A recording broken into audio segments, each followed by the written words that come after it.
Welcome back to my channel, World War II Books Where to Start. I'm your congenial host, Field Marshal Sir Alan Brooke, perhaps the most overrated and most pompous Allied general ever produced. Ever. Come on in. Let's talk about some nasty stuff today. So this is not for the faint-hearted or the squeamish. We're going to go Eastern Front and Final Solution stuff. And we got a kind of a broad mix here. So buckle up. Now this is not for everybody. You know, a lot of people just like the naval battles or maybe the liberation of France and Overlord D-Day from the Western Allied perspective. Some people just like the Eastern Front Soviet stuff. Some people only like Pacific Theater, yada yada yada. But if you want to get to the crux of the biscuit, shall we say, for the purpose of the Nazi regime, at some point you're going to have to investigate the Holocaust.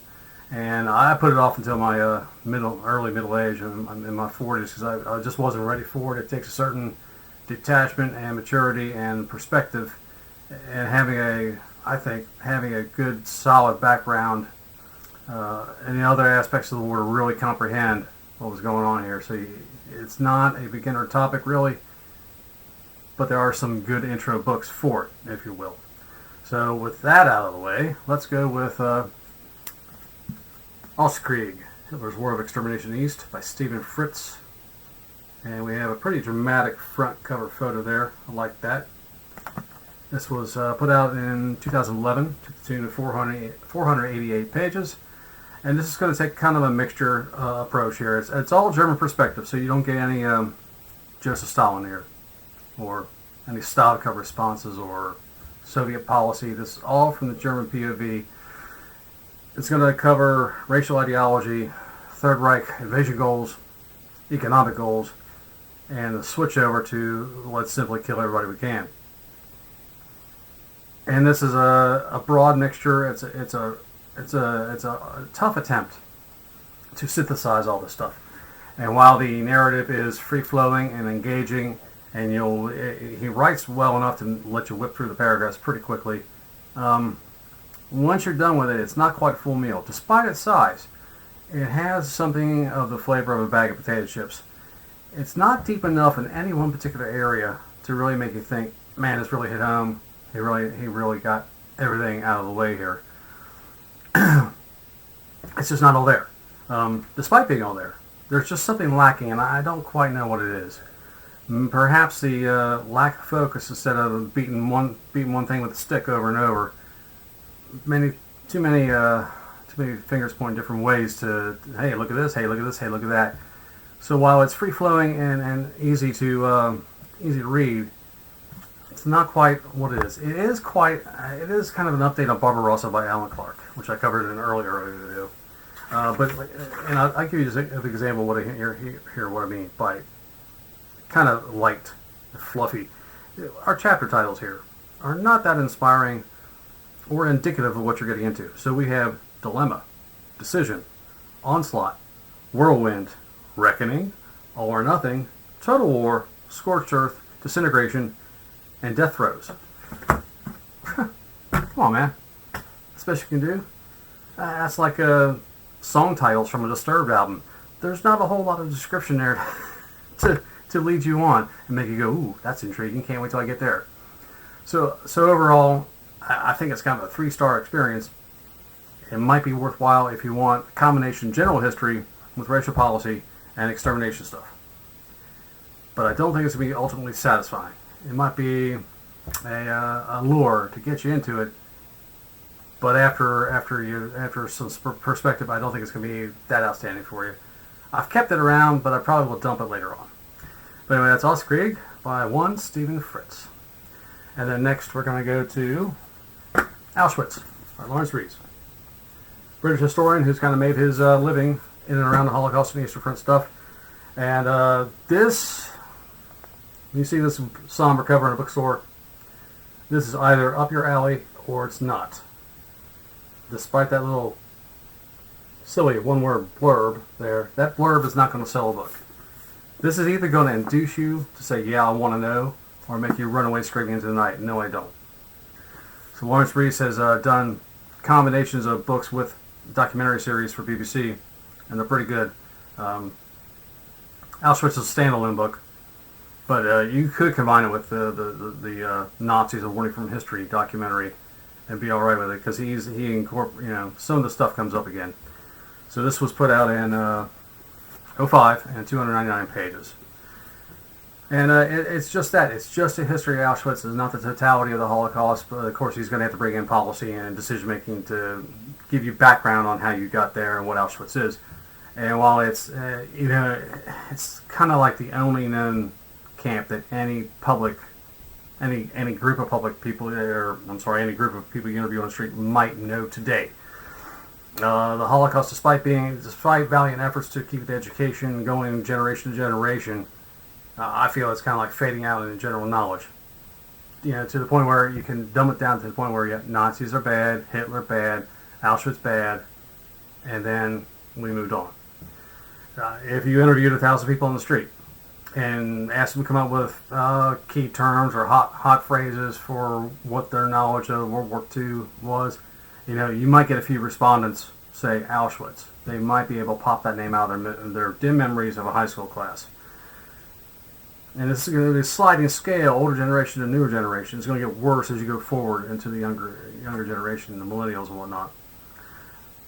So this is, in a really good sense, a good primer for this kind of reading, and it's very approachable. Now, it's grim material, but he's another writer that's really good at like Max Hastings. He's really good. He can draw you into the story and keep you moving along, despite the horror story that it is. So I would recommend this as a great starting point for rather than an overall history of the Holocaust. That can be way too much, and a lot of those babies are 2 volumes. Really not easy in, easy out. This, on the other hand, is solid, but won't overwhelm you with details at the same time. And there's a guy in here, Oscar Groening, that appears in that Warning from History. You may have seen him in the news back a few years. He was put on trial at the tender age of 93 or so. He was an accountant, bookkeeper at Auschwitz in the SS. All he did was count the stacks of money and the valuables, and write out receipts for it, and ship it off to Germany for the war effort. But he was eventually indicted on accessory to murder charges and convicted while in hospital, and he died at the age of 95. I think back in 2018. But I wonder if the Laurence Rees series had something to do with him eventually being indicted. The wheels of justice grind slowly in Germany considering his stuff, and they're still trying to prosecute, or we're trying to prosecute, all the small fry that are left. Just the little camp guards and little people that were somehow connected to the camps. There was a case last year of a 90-plus-year-old woman running away from her trial on a city bus. She was trying to escape, so she wouldn't get convicted. She was a female guard at a camp. Kind of crazy stuff, but that's what's left for Germany to prosecute, and they do attempt to do it now, but at a very leisurely pace. So Oscar Groening might tickle your memory a little bit, might not. But Auschwitz, A New History is very good, and I think you come away pretty pleased with it. And then Masters of Death, which I don't have a physical copy of. I just have the digital. Now, see, look at this. This is a placeholder cover on an electronic book. That's terrible. When you buy it, it pops up in your library. It has the actual full cover on your device. But when you open it up, you get this. They could have done better. They could have done a lot better. All right, so Masters of Death. From '02, 335 pages. And this is about the Einsatzgruppen. Not a well-known phenomenon of the Holocaust, although it's getting more attention now. And there was a 4-part French documentary done several years ago about just the Einsatzgruppen, which I thought was fantastic, phenomenal. And if you get your hands on it, watch it all. Especially the last episode where the Soviets caught one of these guys and tried him after the war. And convicted him, of course. He was a commander of an Einsatzgruppen, and put him in a truck, hauled him away to a public hanging ground, put the rope around him, and lynched him right there with a field of thousands of people watching. It's all in this documentary in part 4. It's phenomenal. Stuff you won't see in American documentaries ever, never, ever, ever. because, well, look at the History Channel, what they do these days. So anyway, Masters of Death, Einsatzgruppen. These are dedicated death squads formed. Actually, pre-war, they were active in Czechoslovakia and Poland, but they came to fame during the invasion of Russia, summer 41 and 42. So here we go with the history of it. 4 different Einsatzgruppen comprised of anywhere between 150 to 600 men apiece, and they would branch off to tiny groups and skitter-scatter all throughout Russia to execute commissars and Jews. Every village, every town, at first trying to use the local population to stage popular uprisings against Jews and get the retaliation for it, and it was very successful, especially the Baltic states initially. But once that ran out of steam, the SS murderers had to go and do it themselves, bullet by bullet, through the summer of 41, recording their kill totals, of course, to send back to Himmler for the ethnic cleansing of the Western Soviet areas. Now, in the history of the Holocaust, it's kind of a weird thing that in the summer of 41, historians generally don't consider this the beginning of the genocide. And I don't know what the official definition of genocide is, what body count you have to reach before, ding, it qualifies. I don't understand that aspect. But they murdered up to, I think it was 100,000 people in summer 41, and if that's not the tipping point to call it, yeah, this is genocide, I don't know what is. What's the balance point between mass murder, oh, just a pogrom, and full-out genocide? I don't know the UN definition of it, or definition of it for World War II purposes, but it seems to me that this would qualify. So you've got all the nasty here and all the different methods they used to do this, starting with just the rifles and the burial pits, and moving on to some more esoteric attempts with the initiation of the gas fans, and then some experimentation that is really gross and nasty, even more so than the gas fans. Some of the things they came up with to dispose of people are just like a horror movie. This would never happen in reality, and yet it did. So Einsatzgruppen, if Masters of Death, if Auschwitz is a little bit too much for you, because it's graphic in a lot of places, and we're not talking about happy stuff here. It's all death all day long. Masters of Death is really going to be too far into the field for you. But if you've got a hankering to know what really happened, and not wash it, and not dumb it down, and not fall into that, I just don't think that could have allowed. That couldn't really be seriously. Yeah, the research is here. Richard Rhodes is a Pulitzer Prize winner, and he does it very well. Now, if I have a complaint about Masters of Death, it's going to be that it doesn't quite complete the story. He doesn't do the stuff in 30 and 39 and their initial stages and their formation and the background ideology and who they killed in Czechoslovakia or what they did in Poland. So that's kind of left out of the story, as well as what happened after 41. Because they did continue in the summer 42 all the way through the Stalingrad offensive, and they were broken up for anti-partisan operations throughout occupied Europe, mostly in the Balkans, I believe, and continued on till 44. So murdering people here and there, partisans and enemies of the state, and yada yada yada. That could be anybody in the Nazi regime, right? Enemies of the state.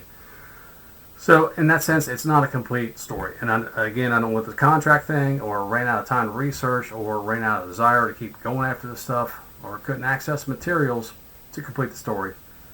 But there it is. So for what it is, it's 4 stars. If you finished all the way through, even to the beginning anti-partisan stuff, it'd be 5 stars. But I think he just chops it off a little bit. I think you're missing part of the story. Now, if there's a star in here, it's be Paul Blobel. And I think we got him after the war and hung him. Can't quite remember off the top of my head. But Paul Blobel is like the anti-protagonist weaving in and out of the story. He is one of the commanders of the Einsatzgruppen, and he is quite a piece of work. He is textbook Nazi.